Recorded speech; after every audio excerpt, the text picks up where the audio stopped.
নাও খেয়ে নাও। বাবার phone. Hello বাবা, কেমন আছো তুমি? হ্যাঁ মা, ভালো আছি। তুই কেমন আছিস? কি করছিস এখন? কিছু না বাবা, আমরা ওই রেস্টুরেন্টে খেতে আসছি। বাহ, ভালো তো। তা বাইরের খাবার খাচ্ছিস?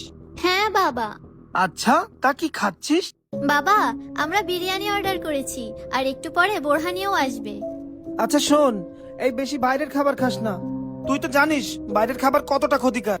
হ্যাঁ বাবা, আমি তো তোমার জামাইকে কতই বলি যে বাইরের খাবার খাবো না, বাসায় বানিয়ে নেব, কিন্তু তোমার জামাই কথাই শোনে না।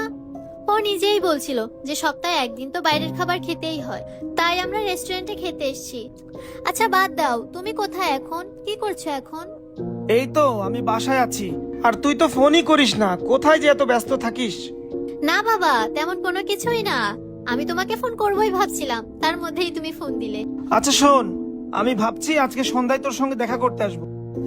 না বাবা, আজকে সন্ধ্যাবেলা, আমরা তো সন্ধ্যাবেলা আজকে একটু ঘুরতে যাব। ও, বাইরে ঘুরতে যাবি?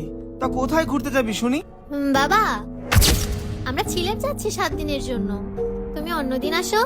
ঠিক আছে, তাহলে সাবধানে যা, আর আমাকে অবশ্যই কল করিস। ঠিক আছে বাবা, আমাদের খাবার চলে আসছে, তাহলে রাখছি।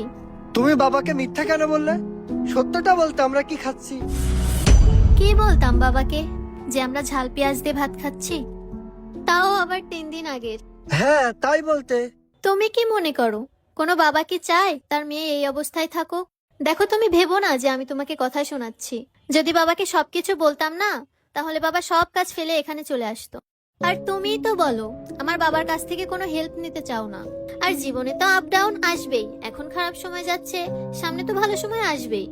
তুমি টেনশন করো না তো, নাও খেয়ে নাও।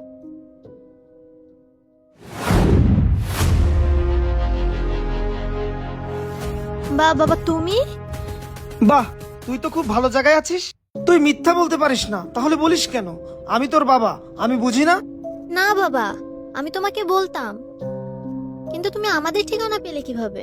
এসব কথা ছাড়। তুই একবার আমাকে জানানোর প্রয়োজন মনে করলি না? হ্যাঁ, আরে আমি এত টাকা কামিয়ে কি করব যদি আমার মেয়েকে আমি সুখে না রাখতে পারি? বাবা, কে বললো আমরা সুখে নেই?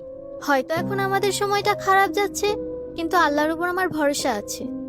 বাবা, তুমিই তো বলতে খারাপ সময় আল্লাহর উপর ভরসা রাখতে হয়। মা যেমন তোমাকে ভালোবাসে বিশ্বাস করে, তেমন আমিও আমার স্বামীকে ভালোবাসি বিশ্বাস করি। আমরা আজকে শুকনো ভাত খেলেও আমরা সুখে আছি। বাবা ধরো, এমন খারাপ সময় যদি তোমার আসতো, মা কি তোমায় ছেড়ে যেত? আমিও আমার স্বামীকে ছেড়ে যাব না। আচ্ছা বাবা বাদ দাও, চলো ঘরে বসবে, চলো। সত্যি আজ আমি গর্বিত।